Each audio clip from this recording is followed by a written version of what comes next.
Ay, magpunta na po tayo dito sa impeachment. May sasabihin si Terry Ridon tungkol sa dalawang abogado. Michael Poa at kay Reynold Gonzayak lang po. Dahil sila po ay mga matataas na officials ng Office of the Vice President at ng Department of Education. And Yes. more importantly, for Mr. Gonzayak, I think napangalanan siya during one of the hearings in the 19th Congress na I think binabanggit siya na tried to influence yung pong pagiging back chair ni former Undersecretary Gloria Mercado. Oh. So I think hindi ko pwede magsama in one role as a counsel and as a witness / resource person during the impeachment proceedings. Ito po nga dalawang personalidad po nito. Si Mr. Poa, ganun din. Siya po yung... Si Poa, hindi pa pwede yan. Unang-una, si Poa po, si Poa po ang nag-utos na para magkaroon ng certificate diyan sa libreng AFP Youth Summit. Aray ko. Inutusan ni Poa, inutusan ni Poa na yung general na kumuha ng mga resibo sa libreng AFP Youth Summit. Aray ko. Yan ang ginawa ni Poa. At ito namang Monsayak, yan po ay involved naman kay Nino, kay Mercado, yung mga 50,000. Hindi po pwede silang sumama as panel dahil may bahid sila eh. Aray ko. May bahid sila. Katulad ni Jinggoy. Hindi ka pwede sumama, Jinggoy. May bahid ka eh. Aray ko. Spokesperson Ay, mag-subscribe kayo dito kay Trixie Villa. Yan po ay kaibigan natin, si Trixie Villa. Mag-subscribe po kayo dyan,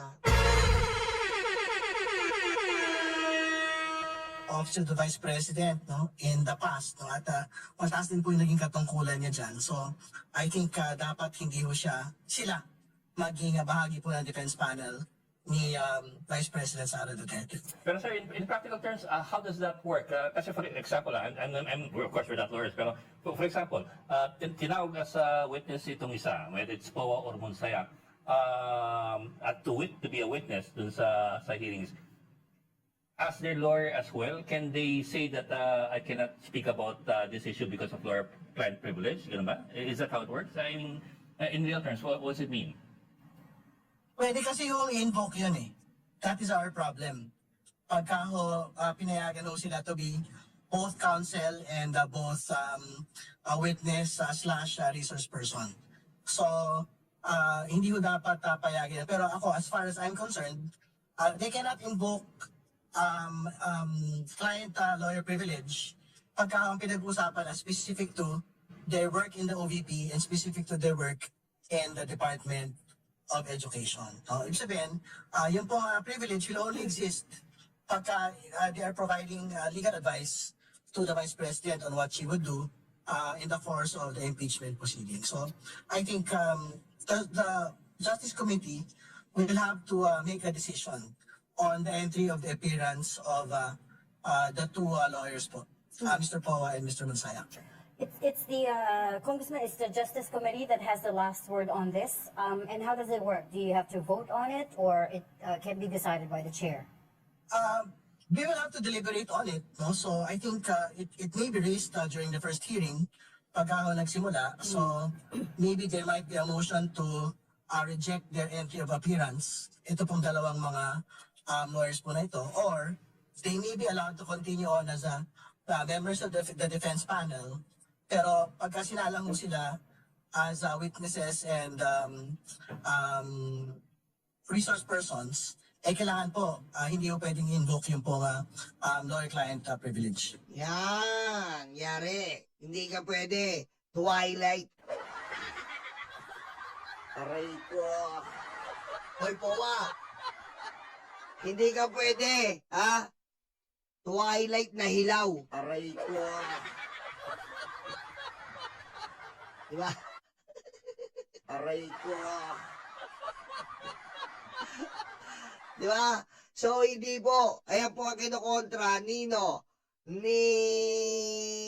Terry Ridon.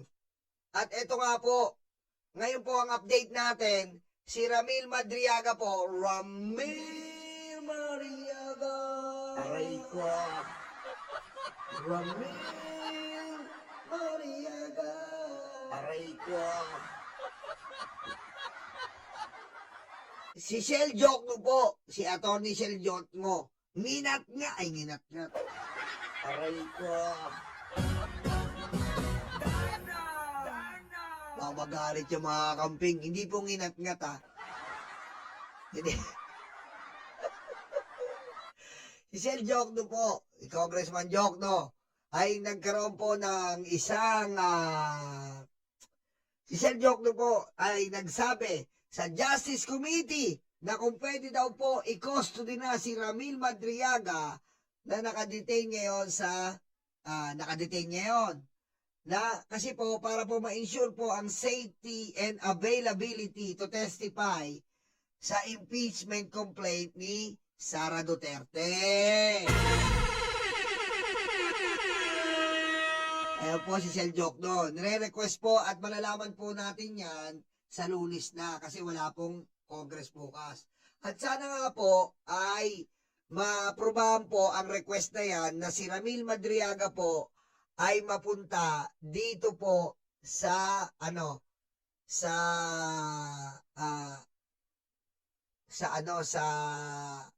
Congress. Kasi nga po para pag pinatawag po sa darating na impeachment ay mayroon pong kaagad-agad na makakapunta si Ramil Madriaga.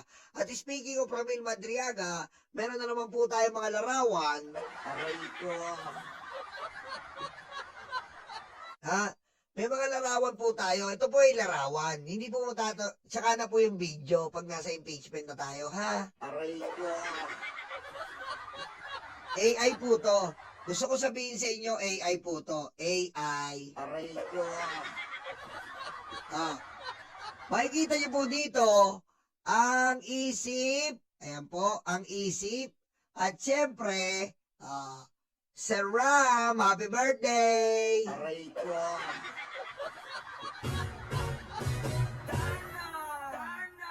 Happy birthday, Sir Ram! Ayan, makikita niyo naman po. Sabi ko nga po sa inyo, ang dami po nagpo-forward, ang dami po nagpo-forward na mga larawan ni Sara Duterte at ni Ramil Madriaga. Nakalimutan kasi ni Sara na ang isip po ay malaking grupo na nabuo ni Ramil Madriaga.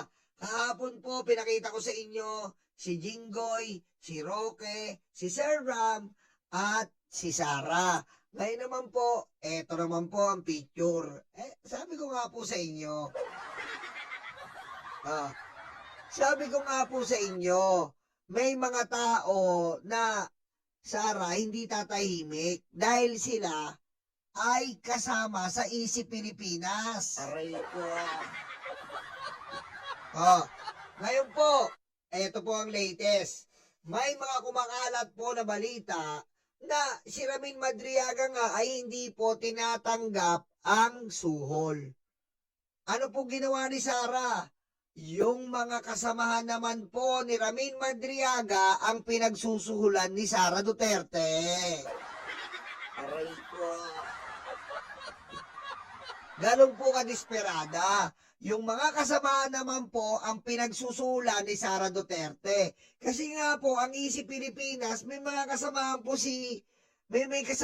si Ramil na nawiwindang po at nagtatanong paanong hindi mo kilala si Ramil Madriaga. Aray ko. Diba? Alam naman. May tahimik nga ngayon eh. Wala po kayo nakikita. Wala po kayo naalala. Wala po kayo naalala. Wala po kayo naalala. May tahimik ngayon. Diba? May tahimik ngayon. Tanungin nyo, si Solar sa noo. Aray ko. Tahimik ngayon yung may solar sa noo na abogado. Matahimik ka. Ikaw nga mismo, kilala mo si Sir Ram eh. Diba? Oh, ikaw mismo, solar sa noo, kilala mo si Sir Ram. Oh, di ba? Habang binabayaran mo yung mga vlogger, alam mo yun, di ba nagbabayad ka ng vlogger noon, solar sa noo? Aray ko. Oh. Malalaman niyo po yan, magkakadugtong yan. Oo, magkakadugtong yan. Malalaman natin. Kasi sasabihin niyo, hindi kilala si, Hindi kilala si Ramel Madriaga, ha? Putik. Kita-kita ni Solar sa noo yan. Dahil comboy-comboy yan nun eh. Ikaw ang lagi nasa rally nun eh. Solar sa noo. Oh. Tapos binabayaran mo yung mga vlogger, di ba? Aray ko. Marami po ako nakakausap ng mga vlogger na sila kilala to eh. May mga vlogger po. Kilala po si Ramil Madriaga. Kilala po. Dahil yung kampanya, nakikita nila to. Talaga siya po nag-aasikaso. Kaso yung ibang vlogger po, yung ibang vlogger nga, DDS, kilala yan eh. Kaso ayaw lang nila lumabas kasi nga ginagamit nila yung DDS pa. Sayang daw pera eh. Aray ko. Okay? Nare-respeto ko naman yung mga kaibigan ko dyan sa DDS na sayang pera eh, di ba? Nagko-content sila, sayang pera. Pero kilala daw nila eh. Yan o, kita-kita nyo. Edit out ba yan? Tignan nyo naman po. Magkakilala talaga. Aray ko. May video po yan. May video pero hindi muna po natin lalabas. Hindi po natin lalabas yung mga video. Ayan po yung mga dati, di ba? Ayan. Sasabihin nila, inauguration lang yan. Aray ko. Inauguration lang po ba yan ganyan? Eto. Sa inauguration lang po ba yan? Aray ko. Tignan niyo po yung mga t-shirt. Tignan niyo po yung itsura ni Sarah. Pare-parehas. Tinake down nila kay Caramel yan. Pero na-screenshot natin lahat. Yan ba? Yan ba? Isang beses lang po ba yan? Sabi ko sa inyo, ang isang beses, magkikita tayo. Isang beses. Makapagpicturan tayo. Oo, isang beses tayo nagkita eh. Pero yung ang dami mo ng picture sa kanya, putik iba na yon. Aray ko. Ayan o. Ayan pa o.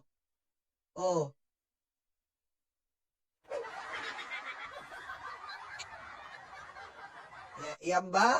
Yan ba ay Yan ba ay minsan na nakita? Ayan o. Asan yung Tingnan niyo po yung ito. Dito ka magtataka eh.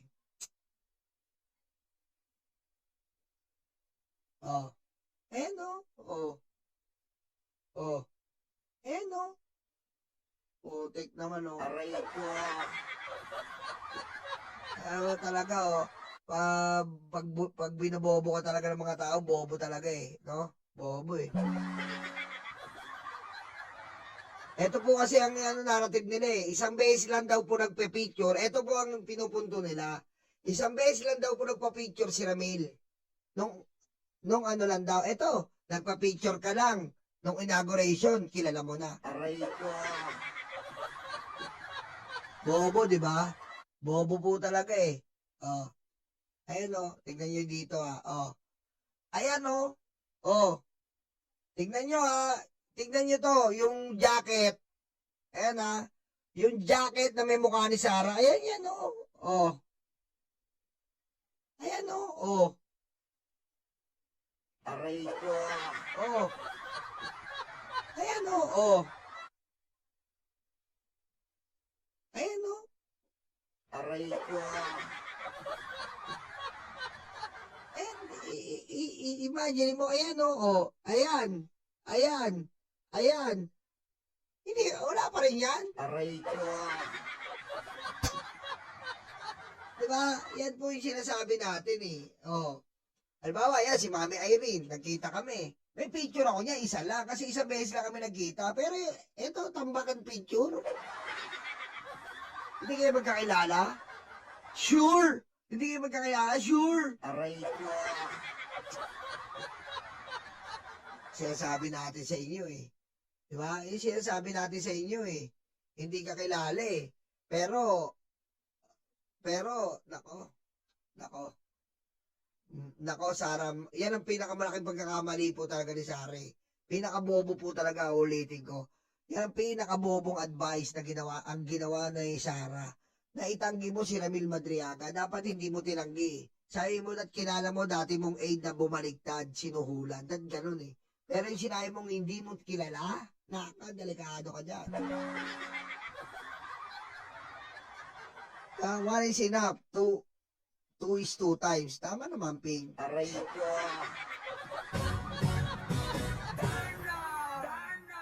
Di ba?